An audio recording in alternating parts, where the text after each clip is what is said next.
বান্দা তোর জন্য দরজাটা খুলে রাখলাম, রাতের বেলা যদি একবার আল্লাহ বলিয়া ডাক দাও, আমি আল্লাহ তোর ডাকে সাড়া দেওয়ার জন্য তৈয়ার হয়ে আছি। ও বান্দা তুই ফজরের সময় ডাক দিবি, আমি আল্লাহ হাজির। সমুদ্রের মধ্যে বয়ে যদি আল্লাহ কয়ে ডাক দাও, আমি আল্লাহ সেখানে হাজির। জঙ্গলের মধ্যে বসে যদি বান্দা ডাক দাও, সেখানেও আমি হাজির।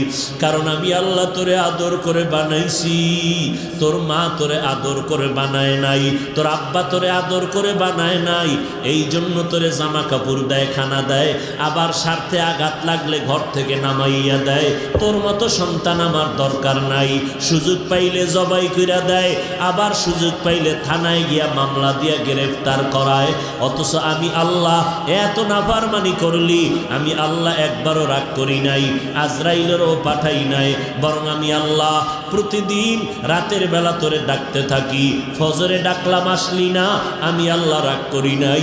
জহুরের সময় ডাকলাম বান্দা আয়, একটু সেজদায় পড়িয়া যদি সুবহান রাব্বিয়াল আলা বলো, আমি আল্লাহ তোর জীবনের গুনাহগুলো মাফ করে দিব। তুই জহুরেও আসো নাই, আমি আল্লাহ রাগ করি নাই। আসরের নামাজে তোরে ডাকলাম, তুই আসলি না, আমি আল্লাহ বেজার হই নাই। আবার মাগরিবে তোরে ডাকলাম, মাগরিবেও তোরে পেলাম না। এশার নামাজে ডাকলাম, এশার নামাজেও তুই আসো নাই, আমি আল্লাহ এরপরও তোর উপরে বেজার হই নাই।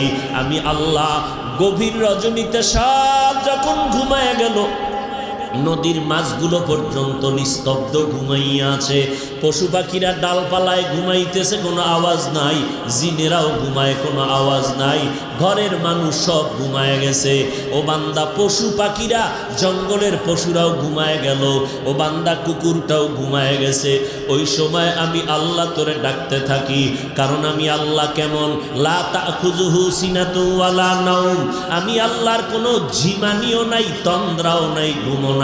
আমি আল্লাহ ওই সময় রাস্তাটা ক্লিয়ার। ও বান্দা সব ঘুমায় গেছে, তুই একটু উঠা ডাক দে, সুন্দর করে ওযুটা বানাইয়া এরপরে নীরব জায়গায় গিয়া যায় নামাজে গিয়া একটা সেজদা দিয়া যদি ডাক দাও, ও আহকামুল হাকিমিন, আমার মতো গুনাহগার এই জমিনের মধ্যে কেউ নাই। আমার গুনার খবর আমার মা জানে না, আমার ভাই জানে না, আমার স্ত্রী, আমার সন্তানেরা জানে না রে আল্লাহ। আমি এই মোবাইলটা চালাইয়া গুনাহ করে করে আমার হাত দুইটা নাপাক করে ফেলেছি। মোবাইলের গুনার কারণে আমার জিহ্বা নাপাক, আমার অন্তর নাপাক, আমার চোখ দুইটা নাপাক, আমার পাও দুইটা নাপাক। এই গুনার খবর আমার স্ত্রী যদি জানতো, আমাকে আর সম্মান করতো না। আমার সন্তান যদি জানতো, সম্মান করে আমাকে আব্বা বলে ডাকতো না। ও আল্লাহ, এই রাতের গভীরে কেউ দেখে না, আপনি তো দেখতেছেন। আমি আপনার দরজায় তওবার জন্য রেডি হয়ে গেলাম। এক আল্লাহর বান্দা বয়স অনেক বুড়া হয়ে গেল। এই বুড়া হইতে হইতে জীবনের সব কাজ করলো, সব অকাজ, অন্যায় অন্যায়, এমন কোনো অন্যায় নাই বুড়া মানুষটা করে নাই। জীবনের প্রত্যেকটা মুহূর্তে শুধু অন্যায়। কত মায়ের সামনে সন্তানের জবাই করেছে, কত মানুষের সম্পদ চুরি ডাকাতি করেছে। এক পর্যায়ে চিন্তা ভাবনা এসে গেল, আমি বুড়া হয়ে গেলাম, দুর্বল দুর্বল ভাব, এক সময় তো আমার মরণের বিছানায় যেতে হবে। আমার ডানে কত বন্ধু, বামে বন্ধু, এক এক করে সবাই চলে গেল, একদিন তো আমারও চলে যেতে হবে। কিন্তু এলাকার মানুষ আমারে সবাই খারাপ জানে। আমি এই খারাপ বদনাম নিয়ে যদি কবরে যাই, মরিয়া গেলে আমার সন্তানের মানুষ খারাপ বলবে না। আমি এর থেকে পরিত্রাণ পাওয়ার কোনো রাস্তা আসেনি। আল্লাহর বান্দা ইমাম সাহেবের কাছে গিয়া পরামর্শ নিল। ইমাম সাহেব ডাক দিয়া কয়, মাওলার দরবারে তওবার দরজা খোলা। তুমি গভীর রাত্রে উঠিয়া মাওলার কাছে সেজদায় পড়ে কান্না করো, আমার আল্লাহ তোমার গুনাহগুলো মাফ করে দিবে। ইমাম সাহেবের পরামর্শ নিয়া ওই বৃদ্ধ মানুষটা রাতের গভীরে ঘুমায় না। স্ত্রী কয়, কেন ঘুমাও না? বলে, আজকে আমার একটু কাজ আছে, তুমি ঘুমায় যাও। স্ত্রী ঘুমায় গেল, সন্তানেরা ঘুমায়। ওই আল্লাহর বান্দা অন্যায়কারী বুড়া মানুষ রাতের গভীর যখন হয়ে গেল, কোন রকম অজু বানাইয়া জায়নামাজটা বিছাইয়া একটা রুমের মধ্যে বৈশা বৈশা মাওলার কাছে কান্না করে। ও আল্লাহ, জীবনে তো কোরআন পড়তে পারি নাই, জীবনে তোমারে চিনতে পারি নাই, জীবনে তোমার রবের পরিচয়টা নিতে পারি নাই। ও আল্লাহ, তোমার ইবাদতের হুকুম মানতে পারি নাই, নেক আমল জীবনে করি নাই, যত আমল করছি সব বদ আমল। এখন আসছি তওবা করার জন্য। ও আল্লাহ, তোমার এক বান্দা ইমাম সাহেব আমাকে পরামর্শ দিছে এই টাইমে নাকি তুমি প্রথম আসমানে আসছো বান্দার গুনাহ মাফ করার জন্য। ও আল্লাহ, সবাই ঘুমায় গেছে, আমি ঘুমাই নাই, তোমার দরবারে ক্ষমা চাইতেছি, আমারে মাফ করে দাও। আল্লাহর বান্দা এই বলে বলে কান্না শুরু করলো। কান্নার আওয়াজটা শুধু বাড়তেছে বাড়তেছে, এমন বাড়া বাড়লো স্ত্রী সজাগ হয়ে দেখে স্বামী যায় নামাজে বসে কান্না করে। হঠাৎ গায়েবী আওয়াজ, এই বুড়া, কান্না করে লাভ নাই, তোর নামটা জাহান্নামীদের খাতায় লেখা হয়ে গেল, এখন আর কান্না করে কোনো লাভ হবে না। ওই বুড়া মানুষটা আবার জোরে জোরে কান্না শুরু করলো। এক পর্যায়ে পেছন দিক দিয়া বিবি ডাক দিয়া কয়, স্বামী আমার, তুমি আওয়াজ পাও নাই? তোমার নামটা জাহান্নামীদের খাতায় লেখা হয়ে গেল, তোমাকে আল্লাহ জাহান্নামের আগুনে জ্বালাইবেন, তুমি আবার কান্না করো কেন বলো? এবার আল্লাহর বান্দা বুড়া মানুষ গুনাহগার কান্না করে ডেকে বলে, ও বিবি বলো, কান্না বন্ধ করে কোথায় যাব? নতুন কোন দরওয়াজা আছে নাকি নাজাত পাওয়ার মতো? বলে নতুন কোনো দরওয়াজা নাই। বলে তাহলে এই দরওয়াজায় বসছি, এই দরজা থেকে ফিরিয়া যাব না। কান্না করা আমার কাজ, ক্ষমা করবেন কি করবেন না সেটা মালিকের কাজ, আমি কান্না বন্ধ করব না। এই বলিয়া বান্দা আবার যখন কান্না শুরু করলেন, ইয়া আল্লাহ, তুমি আমারে মাফ করে দাও, আমার গুনাহ মাফ করে দাও, আমি আর জীবনে গুনাহ করব না, অন্যায় করব না, নবীর তরিকার বাহিরে চলব না, মা বাবার সাথে বেয়াদবি করব না, নবীর সুন্নতের জবাই করব না, মানুষের উপরে জুলুম করব না, আল্লাহ তুমি মাফ করে দাও। লোকটা হাউমাউ করে যখন গভীর রজনীতে কান্না করে, হঠাৎ আবার নতুন করে গাইবি আওয়াজ, ও বান্দা কান্না বন্ধ করে দাও, তোমার নামটা এখন জান্নাতীদের খাতায় লেখা হয়ে গেল। এর এলাকার মুসলমান যুবক, ও এই জীবনে অল্প বয়সে কত যুবকের লাশ কবরে রাখলাম, কত যুবকের দাফন কাফন করলাম, কত জানাজার নামাজ পড়াইলাম, এমন একটা দিন নাই যে মরণের খবর নাই। ও বান্দা, কয়দিন আর বাঁচবা? এই মহামারী করোনায় কত মরণের খবর আর খবর।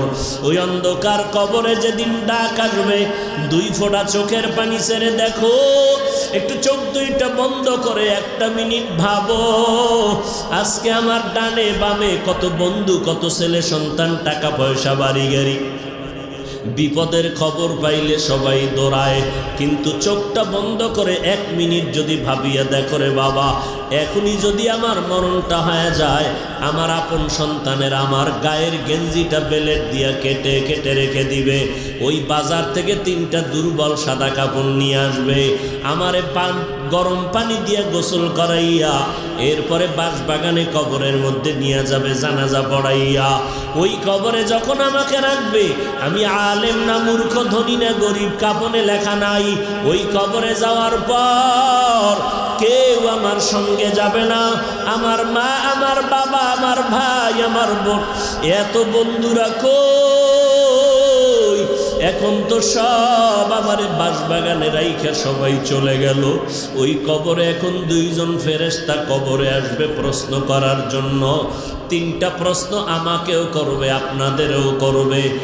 1, রবের পরিচয় দাও, 2 নাম্বার ধর্মের পরিচয় দাও, 3 নাম্বারে রহমাতুল্লিল আলামিনের পরিচয় দাও। তুমি কয় টাকার মালিক, মাওলানা না মুফতি সাহেব, ডাক্তার না রুগী, তাও জিজ্ঞাসা করবে না। এই 3টা প্রশ্ন সবার বেলায় রেডি। নবী বলেন, যারা জবাব দিতে পারবে তাদের কবর হবে রওজাতুম মির রিয়াজিল জান্নাহ, আর যারা জবাব দিতে পারবে না তাদের কবর হবে হুফরাতুম মিন হুফারিন নার। জবাব দিতে কারা পারবে? আমরা বক্তা পারবো গ্যারান্টি নাই, টুপিওয়ালা পারবো গ্যারান্টি নাই। ওরে গ্যারান্টি যদি থাকতো আমলওয়ালা সাহাবায়ে কেরাম কেন মরণ পর্যন্ত কান্না করলেন? অতএব আল্লাহর বান্দারা, তবে আশা করা যায়, নবী বলেন দুনিয়াতে যারা রবের গোলামি করবে, কবরে গিয়ে আল্লাহ তৌফিক দিলে জবাব দিবে রব্বি আল্লাহ, আমার রব কেউ না, একমাত্র আমার আল্লাহ। দুনিয়াতে যারা ইসলাম মেনে চলবে, কবরে গিয়া জবাব দিবি দীনিয়াল ইসলাম, আমার ধর্মের নাম ইসলাম। দুনিয়াতে যারা নবীর সুন্নাত অনুযায়ী চলবে, কবরে গিয়া নবীকে দেখা মাত্র চিনে ফেলবে। আল্লাহ গাইবি আওয়াজ দিয়া বলবেন, ও ফেরেশতা, আমার বান্দাকে আর বিরক্ত না করিয়া এখনই কবরে বেহেশতের বিছানাটা দিয়া দাও, জান্নাতের সাথে রাস্তা খুলে দাও। 3.5 হাত কবর বড় বালাখানা বানাও, আমার বান্দা এখন আরামে ঘুমাবে, কিয়ামত পর্যন্ত কেউ ডিস্টার্ব করবে না। পক্ষান্তরে নবী বলেন, যারা রবের গোলামি করবে না, ইসলাম মানবে না, নবীর সুন্নতের আমল করবে না, এরা কবরে যাওয়ার পরে 3টা প্রশ্ন যখন হবে, তখন এই নাফরমান বেনামাজি গুনাহগারেরা বলবে, হা হা লা আদরি, আফসুস আফসুস, আমি কিছুই জানি না। আল্লাহ রাগান্বিত হইয়া সাথে সাথে আওয়াজ দিয়ে বলবেন, ও ফেরেশতা, এই নাফরমানের আর কোনো সুযোগ দিও না, আমি আল্লাহ দুনিয়াতে কম সুযোগ দেই নাই। আমার দেওয়া পানি বাতাস, আমার দেওয়া সূর্যের আলো চাঁদের আলো ভোগ করলো, আমার দেওয়া নদীর মাছ গাছের ফল জমিনের ফসল খাইয়া এই নিমক হারাম একবারও আলহামদুলিল্লাহ বলে নাই। ওলামায়ে কেরাম পায়ে ধরে ধরে নামাজের দাওয়াত দিত, আজান শুনিয়া বান্দা মসজিদে যায় নাই। এখন আর সুযোগ দিও না, এখনই কবরের জাহান্নামের বিছানাটা দিয়া দাও, কবরের সাথে জাহান্নামের সাথে রাস্তা বানাইয়া দাও। একটা না, দুইটা না, 70 থেকে 99টা সাপ কবর এসে ভরে যাবে। আল্লাহ পাকের অর্ডার হবে, ও কবরের মাটি, এই গুনাহগার নাফরমানকে 2 পার্শ্বের মাটি জোরে জোরে চাপ দাও। এত জোরে চাপ দেবে পাজরের হাড় চুরমার হয়ে যাবে। ও আল্লাহর বান্দারা, মশার কামড় মাছির কামড় সহ্য করতে পারি না, ওই কবরে কবরের মাটির চাপ কেমন করে সহ্য করবা? যদি বলো না সহ্য করব না, তো এখনো সময় আছে, তওবা করে নাও। গলায় ছুরি আসবে, মরিয়া যাব, হায়াতের মালিক আমার আল্লাহ, ইজ্জতের মালিক আমার আল্লাহ, রিজিকের মালিক আমার আল্লাহ। অতএব আমি দুনিয়ার কাউকে ভয় করিয়া আল্লাহকে ভুলে যাব না। আজকে থেকেই তওবা করে নিব। মরণ থাক আর যাক, আজকে থেকে নামাজ ছাড়ব না, বেপরদায় চলব না, নবীজির তরিকায় বাহিরে চলব না, মা বাবাকে কষ্ট দিয়া বরদোয়া নিব না, ওলামায়ে কেরামের বিরুদ্ধে যাব না, দেশের বিরুদ্ধে জাতির বিরুদ্ধে ষড়যন্ত্র করব না। তওবা করার মতো যদি অন্তর তৈরি হয়, মুনাফিকি যদি অন্তরে না থাকে, ও আল্লাহর বান্দারা, আজকে তুমি মনে মনে ভাবতেছ হুজুরদের কথা মেনে যদি চলি স্বাধীনতা নষ্ট হয়ে যাবে। না রে বাবা না, নবীর তরিকা মতো যারা চলে, কই তারাও তো তোমার মতো স্বাধীনভাবে চলে। তোমার আমার মতো যুবক স্কুলে পড়ে, কলেজে পড়ে, দাড়িওয়ালা নামাজির অভাব নাই। কই তারা দাড়ি আর নামাজের কারণে তো স্কুল কলেজে পড়া বন্ধ হয় নাই। তোমার আমার মতো কত যুবক র্যাব, আর্মি, পুলিশ, বিডিআরের চাকরি করে, নামাজি দাড়িওয়ালা, দাড়ির কারণে নামাজের কারণে তো তাদের চাকরি চলে যায় নাই। তোমার আমার মতো কত যুবক কোটি টাকার ব্যবসা করে হালালভাবে, দাড়িওয়ালা নামাজি, দাড়ির কারণে নামাজের কারণে ব্যবসা বন্ধ হয়ে যায় নাই। অতএব শয়তানের ধোকায় না পড়িয়া মরণের কথা স্মরণ করে তওবা করো, আল্লাহকে অন্তর দিয়া ডাকো, হে মালিক, আমার মতো গুনাহগারে ময়দানের মধ্যে কেউ নাই, আজকে থেকে তওবা করে নিলাম, নামাজ আর ছাড়ব না, বেপরদায় চলব না রে আল্লাহ, নবীর তরিকার বাহিরে চলব না, আর কখনো মা বাবার সাথে বেয়াদবি করব না, উলামায়ে কেরামের বিরুদ্ধে যাব না, দেশ ও জাতির বিরুদ্ধে ষড়যন্ত্র করব না। তওবা করার যদি অন্তরে নিয়ত হয়, তওবার জন্য যদি অন্তর তৈরি হয়ে যায়, খাঁটি তওবার নিয়ত যাদের আছে, খাঁটি তওবার নিয়তে দুটো হাত আমার আল্লাহকে উঠাইয়া দেখাইয়া দাও। আমি আল্লাহ তওবা করনেওয়ালারে এত মোহাব্বত করি, গুনাহ করাটা এত মারাত্মক না, তওবা না করাটা যেমন মারাত্মক। আমি আল্লাহ পাক তওবার দরজা খুলে ডাকতে থাকি, ও বান্দা কি পরিমাণ গুনাহ করছো, আয় ক্ষমা চা, পাহাড় পরিমাণ এখনই মাফ করে দিব, কারণ এটা আমার স্পেশাল পাওয়ার। আমি আল্লাহ তোরে এতটাই মোহাব্বত করি, তওবা করবি। আমি আল্লাহর মোহাব্বত নিয়া জাহান্নামের ভয়, 2 ফোঁটা চোখের পানি ছেড়ে যদি তওবা করো, চোখের পানিটা গালের নিচে যাওয়ার আগে সব গুনাহগুলো মাফ করে দিব। قل يا عبادي الذين أسرفوا على أنفسهم لا تقنطوا من رحمة الله। আল্লাহ বলেন, নবী জানায় দেন, যারা আমার বান্দা, এই জমিনে যত বান্দা কার? নাকি ওজায়ের নবীর? আল্লাহ বলেন, তোমরা আমার প্রিয় বান্দা, তোমরা আর কারো বান্দা না, ওজায়েরও বান্দা না, ঈসা নবীরও বান্দা না, বরং তোমরা যাদেরকে খোদা খোদা বলিয়া সম্মান দেও, এদেরকেও আমি আল্লাহ সৃষ্টি করেছি। আমি আল্লাহরে কেউ সৃষ্টি করে নাই, আর আমি আল্লাহ কারো পেট থেকে সৃষ্টি। লাম ইয়ালিদ লাম ইউলাদ উলাইকাস, লাম ইয়ালিদ লাম ইউলাদ উলাইকাস, ওয়ালিদু মাউলুদেরা উ খালিকাস।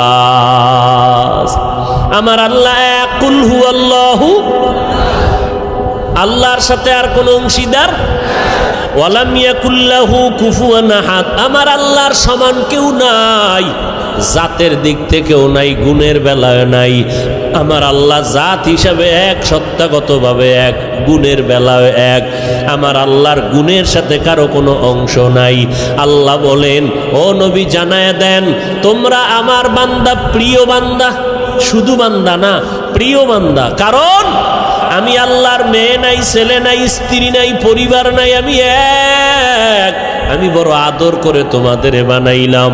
আমি আল্লাহ তোমাদের জন্য শান্তির ব্যবস্থা জমিনের মধ্যে করে দিলাম, সুন্দর খানার আয়োজন করলাম, চলাফেরার জন্য ব্যবস্থা করলাম, রাতের বেলা একটু আরাম করে ঘুমাইবা। আমি আল্লাহ তোমার মাথাটায় যেন শক্ত কিছু না লেগে কষ্ট হয়, আমি আল্লাহ নরম বালিশ বানানোর জন্য গাছের আগায় তুলা দিয়ে দিলাম, ওই তুলা দিয়া বালিশ বানাইয়া ঘুমা। আবার আরাম পাইয়া এমন ঘুম দিস না যে ফজরের নামাজ কাজা হয়ে যাবে, সামান্য ঘুমাইয়া ফজরের নামাজটা আদায় কর। ঘুমাইয়া যেই সময় কাটাবি, ওই সময়টাও নেকের পাল্লায় ওজন দিয়া দিব। আতিনা ফি দারে দুনিয়া না হাসান, আতিনা ফি দারে উকবা না হাসান, ইয়া গিয়াসাল মুস্তাগীসিন ইহদিনা লাফতিখারা বিল উলুমে ওয়াল গিনা। হর গরি দে নে কতু তৈয়ার হে, জু না মঙ্গে उससे तू बेजार है। আল্লাহ তাআলা বলেন, বান্দা তোমরা আমার পেয়ারা বান্দা, আমি আল্লাহ তোমাদের এতটা ভালোবাসি, যেই ভালোবাসাটা তোমার মা তোমাকে দিতে পারে নাই, যেই ভালোবাসা সন্তানকে বাবা দিতে পারে না, যেই ভালোবাসা সন্তান মা বাবাকে দিতে পারে না, যেই ভালোবাসা কেউ কাউকে দিতে পারে না, যেই ভালোবাসাটা আমি আল্লাহ তোরে দিলাম। যদি ভালো নাই বাসতাম, আমার দেওয়া সূর্যের আলো, চাঁদের আলো, পানি বাতাস ভোগ করতেছো, আমার দেওয়া নদীর মাছ, আমার দেওয়া গাছের ফল, জমিনের ফসল খাইয়া একবারও আলহামদুলিল্লাহ বললি না। আজান হইল শুনলি, আসসালাতু খায়রুম মিনান নাওম, এরপরেও মসজিদে আসলি না, বিছানায় বসে বসে বসে পার্শ্ব পরিবর্তন করলি, এরপরেও মসজিদে গিয়া 4 রাকাত নামাজ পড়লি না। জোহরের সময় ডাকলাম আসলি না, আসরের সময় ডাক দিলাম আসলি না রে বান্দা, মাগরিবে ডাক দিলাম আসলি না, এশার নামাজেও ডাকলাম সারা দিলি না রে গোলাম। আমি আল্লাহর দেওয়া সব নেয়ামত খাইয়া আমার হুকুম তো মানলি না, বরং উল্টা আমার বিরোধিতা করলি। আমি আল্লাহ যা পছন্দ করি তুই তা পছন্দ করো না। আমি বরং নিজেও নামাজ পড়ো না, যারা নামাজ পড়ে তাদেরকেও পছন্দ করো না। নিজেও দাড়িটা লম্বা করো না, যারা দাড়ি লম্বা করে তাদেরকেও পছন্দ করো না। নিজেও টুপি পরো না, যারা টুপি পরে তাদেরকেও পছন্দ করো না। এরকম আছে না নাই? টুপির ভেতরে গোলমাল। টুপি নিজেও পরে না, যারা পরে এদেরকেও পছন্দ করে না। নিজেও পর্দা করে না, যারা পর্দা করে তাদেরকেও পছন্দ করে না। আল্লাহ কয় এত নাফরমানি করলি, আবার ফাঁকে ফাঁকে আমার দেওয়া নেয়ামত খাইয়া খাইয়া আলেম ওলামারা পায় ধরে ধরে নামাজের কথা বলে, আর তোরা বেঈমান আমার দেওয়া নেয়ামত খাইয়া নিমক হারামের মতো আবার আলেমের বিরুদ্ধে লিস্টি তৈরি করো। আছে না নাই? ওরে তুই লিস্টি কয়বার তৈরি করবি? আমি মাওলা তো তোর লিস্টিটা ঠিক মতো টানাইয়া রাখছি, আজরাইলের কাছে চিঠি দিয়া রাখছি, যেদিন সময় হবে রুহুটা ধরে টান দিবে, তোর বাড়ি গাড়ি সব দুনিয়ায় পড়ে থাকবে।